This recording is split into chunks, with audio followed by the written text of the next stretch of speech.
এই জিনিসটা আসলে অনেকজনের সাথে হয়ে থাকে যে বিশেষ করে মেয়েরা কি করে, একটা রিলেশনশিপ থাকে অলরেডি, ওইটা হয়তো ব্রেকআপও গেছে, না হলে ওই বয়ফ্রেন্ডের সাথে কোন রকম ঝগড়াঝাটি হয়েছে, দেন সে অন্য আরেকটা ছেলের সাথে রিলেশনশিপে চলে গেছে। মানে আগেরটার থেকে জাস্ট ব্রেকআপ হয়েছে, হয়তো 15 দিন 20 দিন 1 মাস দেখা গেছে কথাবার্তা বলা বন্ধ আছে তার এক্স বয়ফ্রেন্ডের সাথে, দেন এর মধ্যে সে আর গ্যাপ নেই, টাইম নেই, বিকজ তার অপশনের কোনো শেষ নাই। এই জন্য সে অন্য আরেকটা ছেলের সাথে রিলেশনশিপে চলে গেছে। এমন রিলেশনশিপে এখন বর্তমানে অহরহ ছেলেরা যাচ্ছেন।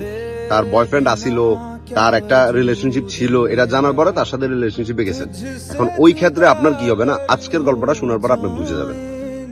ছেলেটাকে মেয়েটা নিজের থেকে পছন্দ করতো অনেক আগে থেকে, ঠিক আছে, এটা মেয়েটার কথা। দেন তাকে খুঁজে খুঁজে খুঁজে খুঁজে তার ফেসবুক আইডি নিল, তার নাম্বার নিল, তার পিকচার দিল, এবং এভাবে কথা বলতে বলতে তাদের মধ্যে একটা বন্ধুত্ব হলো প্রথমে। দেন মেয়েটা নিজের থেকে ছেলেটাকে প্রপোজ করছে এবং ছেলেটাও অ্যাকসেপ্ট করে নিছে।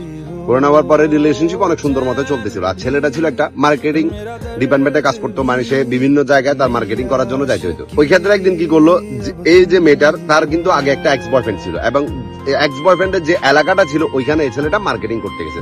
যাওয়ার পরে ওইখানে তার এক্স বয়ফ্রেন্ড কি করলো, অনেকগুলা ছেলে ফেলে নিয়ে এই ছেলেটাকে ধরলো। ধরার পরে তাকে বলতেছে যে তুই ওই মেয়েটাকে ছেড়ে দে, ওর সাথে তুই কথা বলিস না, ওর সাথে আমার রিলেশনশিপ আছে, এটা সেটা অনেক কথাবার্তা বললো। তখন ছেলেটা একদম বুক ফুলে বললো যে দেখ, ওরে আমি ছেড়ে দেবো, সমস্যা নাই, কিন্তু ও তো আমার ভালোবাসে, যদি ও আমাকে ছেড়ে দিয়ে চলে যায় আমিও ছেড়ে দিতে রাজি আছি, কোনো সমস্যা নাই, কিন্তু ও তো আমাকে ছাড়বে না, ও আমার ভালোবাসে। দেন ওই দিন আসার পরে সে মেয়েটাকে সম্পূর্ণ বিষয়টা বললো যে তোমার যে একটা বয়ফ্রেন্ড ছিল বললা না কেন। তখন এবার মেয়েটা বলতেছে যে হ্যাঁ আমার একটা রিলেশনশিপ ছিল, বাট ওর সাথে তো আমার এখন সম্পর্ক নাই, আমার কথাবার্তা হয় না, তাহলে ও তোমাকে ডিস্টার্ব কেন করবে, ঠিক আছে। দেন এইটুকুর মধ্যে তাদের মধ্যে সম্পর্কটা আবার কন্টিনিউ চলতেছে। আর যতবারই ছেলেটা মানে ওই এলাকাতে যায়, তার এক্স বয়ফ্রেন্ড এলাকাতে, ততবারই ছেলেটাকে ওইখানে বিভিন্ন রকম ছেলে ফেলে নিয়ে অনেক দিত, অনেক কথাবার্তা বলতো, কিন্তু ছেলেটা তার জায়গায় স্ট্রেট ছিল। এইভাবে রিলেশনশিপ যাইতে যাইতে একটা সময় দেখতে পারে কি এই মেয়েটা যে ফেসবুক আইডি ছিল সেটা এই ছেলেটার কাছে ছিল, এবং ছেলেটার আইডিও মেয়েটার কাছে ছিল। তো মেয়েটার আইডি যে ঢুকার পরে দেখতেছে যে সেই এক্স বয়ফ্রেন্ডের সাথে মেয়েটা আবার কন্টিনিউ কথাবার্তা বলতেছে, হাই হ্যালো কেমন আছো কি আসো বিষয় ভাবে মেসেজে রিপ্লাই দিচ্ছিল।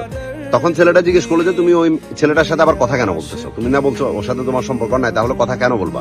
তখন এবার মেয়েটা বলতেছে যে আরে না কথা না, জাস্ট এমনি হাই হ্যালোতে মানে আনসার দিচ্ছি এতটুকুই, তুমি এটাকে আবার এত সিরিয়াসলি কেন নিচ্ছ। তো এই ছেলেটা আবার বিষয়টা মেনে নিস নর্মালি, যে নর্মালি টুকটাক কথা বলতে পারে, সমস্যা নেই, কিন্তু এভাবে কথা বলতে বলতে ওনাকে থিমের সম্পর্ক থেকে তারাই দিছে, তারা দুজন আবার একাত্রিত হয়ে গেছে, বুঝতেছেন।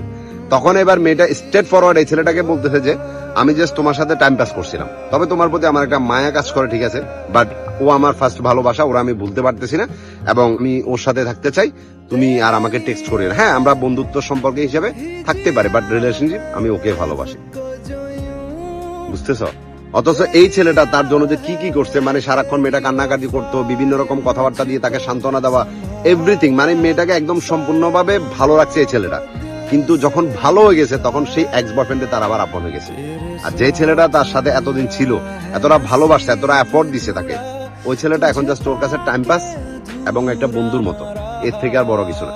দেন এখন ছেলেটা তো এটা আর মানতে পারতেছে না, তার ভিতরে অনেক কষ্ট কাজ করতেছিল। সে কি করলো, তার ফ্যামিলিকে কথাবার্তা বলাই বুঝায় দেন মেয়েটার বাড়িতে পাঠাইছে বিয়ের প্রস্তাব নিয়ে যাওয়ার জন্য। তো এই বিষয়টা আবার মেয়েটা জেনে গেছে, মেয়েটা জেনে কি করছে, সে তার এক্স বয়ফ্রেন্ডকে বলছে, এবং এক্স বয়ফ্রেন্ড মেয়েটার বাড়িতে এসে ছেলেটার ফ্যামিলিকে অনেক ভাবে অপমানি করছে, এবং ছেলেটাকে অনেক রকম এটার অপমানি করছে। এরপর থেকে আর মেয়েটার সাথে ছেলেটার কথাবার্তা বলতে পারে নাই, বা চেষ্টা করার পর যোগাযোগ করতে পারে নাই। একটা সময় শুনতে পারে যে মানে সেই এক্স বয়ফ্রেন্ডকে মেয়েটা বিয়ে করছে। তাহলে মাঝখানে একটা ছেলের জীবনকে এমন করে বরবাদ করার রিজন কি থাকতে পারে, কোন কারণে। এখন বর্তমানে কিছু কিছু মেয়ে বলেন, কিছু কিছু ছেলে বলেন, তাদের কাছে মানে এটা একটা খেলনার মতো হয়ে গেছে, যে আমি ইচ্ছা হয়েছে আমি ওরা নিয়ে কিছুদিন খেলবো, খেলার পরে লাথি মেরে ফেলে দেবো, একটা পুরনো খেলনার মতো, এরকমটাই হয়ে গেছে। তো আমি এটা বলার রিজনটা এটা যে দেখো ব্রাদার, তোমার সাথে যেটা হয়েছে ওটা তুমি পরিবর্তন করতে পারবা না,